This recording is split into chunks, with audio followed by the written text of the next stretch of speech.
Bonjour tout le monde, aujourd'hui on se retrouve pour un book review sur le roman Rien ne t'efface de Michel Bussy aux éditions Pocket de 2021.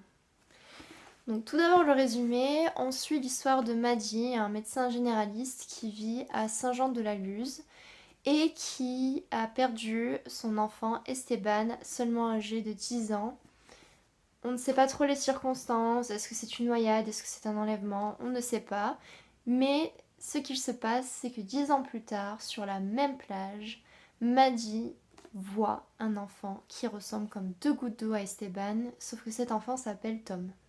Maddy décide alors de suivre cet enfant, car elle se dit, même si Esteban aurait 20 ans aujourd'hui, cet enfant-là ressemble comme deux gouttes d'eau à lui, c'est pas possible, il y a quelque chose.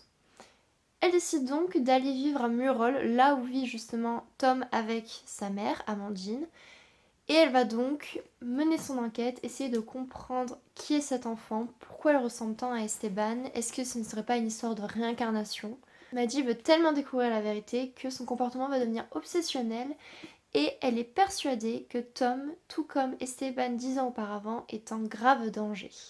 Donc ça c'était le résumé sans spoiler. Maintenant ce que je vais faire c'est que dans un premier temps je vais vous donner mon avis sans donner de spoiler, sans gâcher le plaisir de l'histoire si jamais vous souhaitez lire le roman.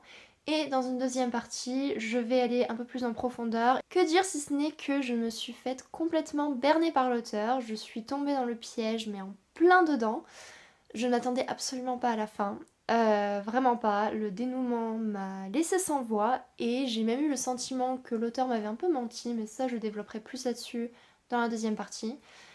Vraiment, j'ai essayé tout au long de l'histoire de savoir quelle était la vérité. Est-ce que Tom est une réincarnation ou non d'Esteban? Est-ce qu'il y a réellement du surnaturel? Ce dont j'avais un peu de mal à croire puisque je me disais c'est quand même un thriller.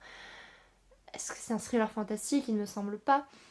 Vraiment, l'auteur nous laisse tellement le doute sur littéralement tout ce qui se passe et même sur les personnages eux-mêmes qu'en fait on finit par tout remettre en question. Et toutes mes hypothèses, ou quasiment toutes, étaient juste fausses. C'était très stimulant pour moi d'émettre des hypothèses tout au long de l'histoire, d'essayer de comprendre, de revenir sur mes pas, de changer d'hypothèse au fur et à mesure que des petits indices étaient laissés par-ci par-là, ou que, ah peut-être que je crois avoir compris.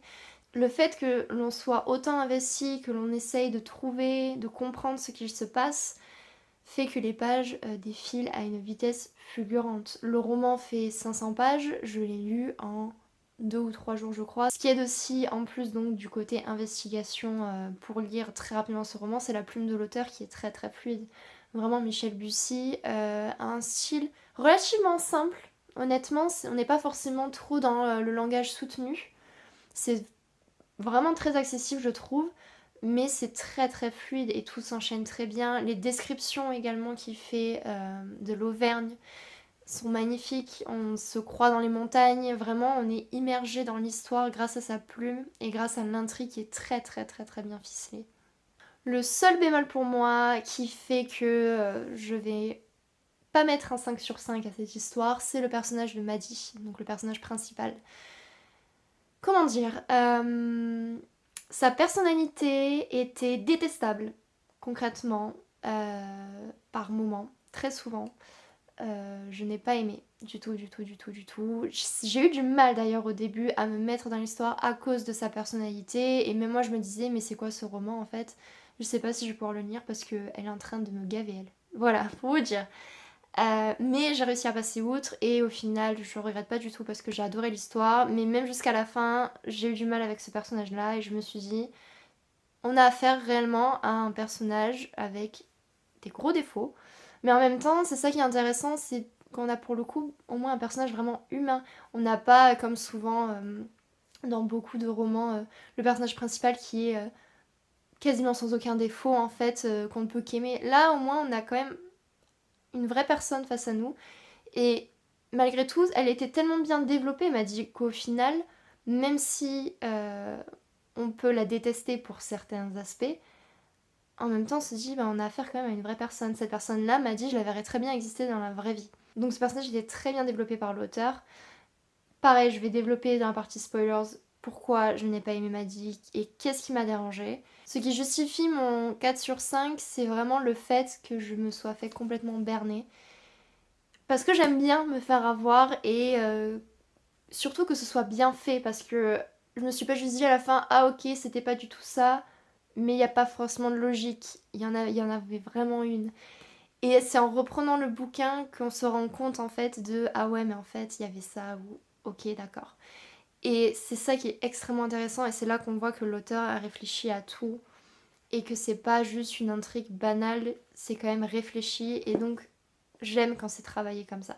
Maintenant je vais passer à la partie spoilers pour développer un peu plus sur certains points que j'ai mentionnés et un peu plus expliciter pourquoi j'ai ressenti certaines choses. Par exemple Maddie, commençons avec elle.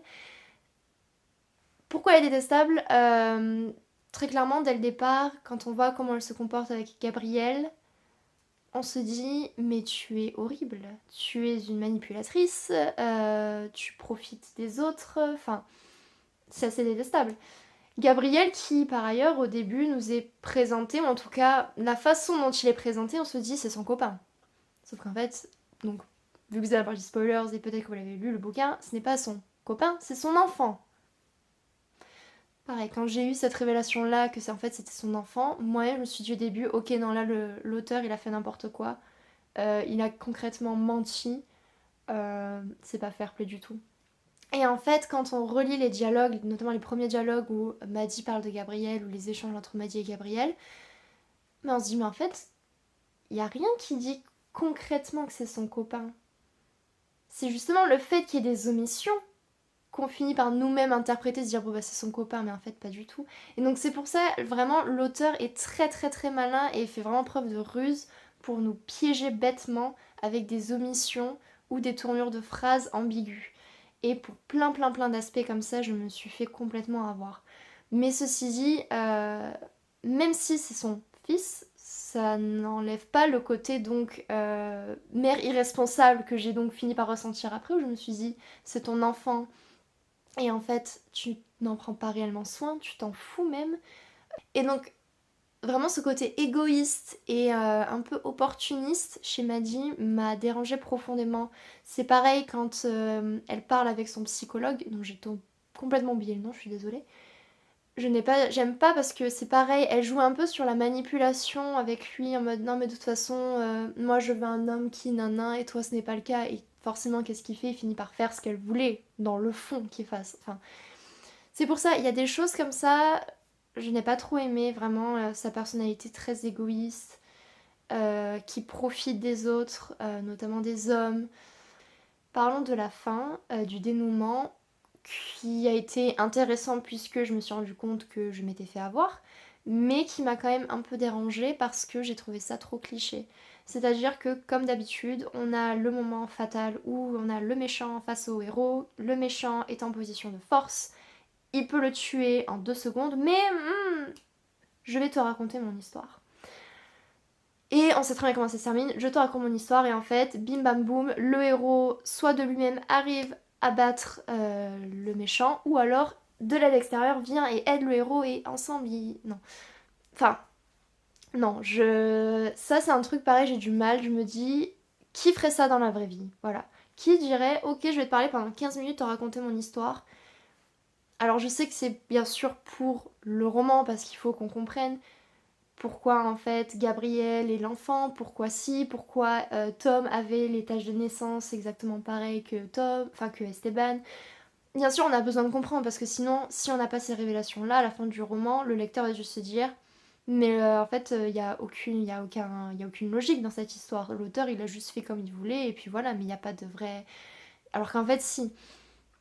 Mais je trouve ça dommage d'avoir dû faire une scène comme ça pour nous donner toutes ces relations-là qui en plus s'enchaînent. Parce que ce qui se passe, c'est que pendant 10 pages, même plus, par contre là, les révélations, ça y va, ça s'enchaîne. Quoi qu'il en soit, j'ai beaucoup aimé cette lecture, malgré voilà, ces éléments ou ces détails qui m'ont un peu dérangée.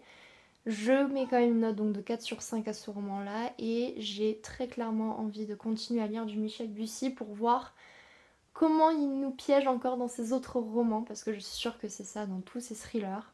J'espère que cette vidéo vous aura plu. Si vous avez lu ce roman, n'hésitez pas à me dire en commentaire ce que vous en avez pensé et notamment si vous êtes d'accord ou pas avec moi sur les points négatifs du roman. Si vous n'avez pas lu, dites-moi si cette vidéo vous aura donné envie ou non de lire ce roman et si vous avez déjà lu du Michel Bussy auparavant, d'autres romans de lui, pas forcément celui-là. On se retrouve très bientôt pour une prochaine vidéo. Sur ce, portez-vous bien.